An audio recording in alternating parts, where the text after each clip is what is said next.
ಇಂದಿನಿಂದ ಸುವರ್ಣ ವಿಧಾನಸೌಧದಲ್ಲಿ ಚಳಿಗಾಲದ ವಿಧಾನಮಂಡಲ ಅಧಿವೇಶನ ಶುರುವಾಗಲಿದೆ. ಇದಕ್ಕಾಗಿ ಕುಂದಾನಗರಿ ಬೆಳಗಾವಿಯ ಸಕಲ ರೀತಿಯಲ್ಲಿ ಸಜ್ಜಾಗಿದ್ದು, ಆಡಳಿತ ಪಕ್ಷ ಮತ್ತು ವಿಪಕ್ಷಗಳು ಕೂಡ ತಂತ್ರ ಪ್ರತಿತಂತ್ರವನ್ನ ರೂಪಿಸಿ ಸದನದಲ್ಲಿ ಕದನಕ್ಕೆ ರೆಡಿಯಾಗಿವೆ. ಜೆಡಿಎಸ್ ಶಾಸಕ ಚಳಿಗಾಲದ ಅಧಿವೇಶನಕ್ಕೂ ಮೊದಲೇ ಬೇಸರ ವ್ಯಕ್ತಪಡಿಸಿದ್ದಾರೆ. 8 ದಿನಗಳ ಕಾಲ ಬೆಳಗಾವಿ ರಾಜ್ಯದ ಶಕ್ತಿ ಕೇಂದ್ರವಾಗಲಿದೆ. ವಿಧಾನಮಂಡಲ ಚಳಿಗಾಲದ ಅಧಿವೇಶನಕ್ಕೆ ಸುವರ್ಣಸೌಧ ಸಕಲ ರೀತಿ ಸಜ್ಜಾಗಿದೆ.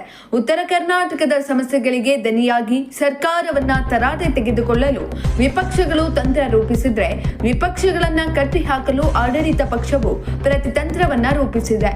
ಚಳಿಗಾಲದ ಅಧಿವೇಶನದ ಹಿನ್ನೆಲೆ ಸುವರ್ಣಸೌಧದ ಉಭಯ ಸದನಗಳಲ್ಲೂ ಸಿದ್ಧತೆಗಳು ಪೂರ್ಣಗೊಂಡಿವೆ. ದ್ವೇಷ ಭಾಷಣ ಕಾಯ್ದೆ ಸೇರಿ ಹಲವು ಮಸೂದೆ ಅಂಗೀಕಾರಕ್ಕೆ ಚಳಿಗಾಲದ ಅಧಿವೇಶನದಲ್ಲಿ ಸರ್ಕಾರ ಪ್ಲಾನ್ ಮಾಡಿಕೊಂಡಿದೆ. ಶರಣಗೌಡ ಕಂದಕೂರ್ ಬೇಸರ ವ್ಯಕ್ತಪಡಿಸಿದ್ದಾರೆ. ಬೆಳಗಾವಿಯಲ್ಲಿ ನಡೆಯುವ ಸರ್ಕಾರದ ಅಧಿಕೃತ ಪ್ರವಾಸಕ್ಕೆ ಭಾರವಾದ ಮನಸ್ಸಿನಿಂದ ಸ್ವಾಗತ ಎಂದು ವಾಟ್ಸಪ್ ಸ್ಟೇಟಸ್ ಹಾಕಿ ಅಸಮಾಧಾನ ಹೊರಹಾಕಿದ್ದಾರೆ.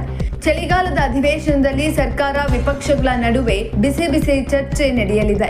ಮೊದಲ ದಿನದಿಂದಲೇ ಚರ್ಚೆಗೆ ಅವಕಾಶ ಕೇಳಲು ಬಿಜೆಪಿ ಜೆಡಿಎಸ್ ಪ್ಲಾನ್ ಮಾಡಿಕೊಂಡಿವೆ. ಇನ್ನು ವಿಪಕ್ಷದ ಅಸ್ತ್ರಗಳಿಗೆ ಕೌಂಟರ್ ಕೊಡಲು ಸರ್ಕಾರವು ತಂತ್ರವನ್ನ ರೂಪಿಸಿದೆ. ಇಂತಹ ಇನ್ನಷ್ಟು ವಿಡಿಯೋಗಳಿಗಾಗಿ ಲೈಕ್ ಮಾಡಿ, ಫಾಲೋ ಮಾಡಿ, ಶೇರ್ ಮಾಡಿ.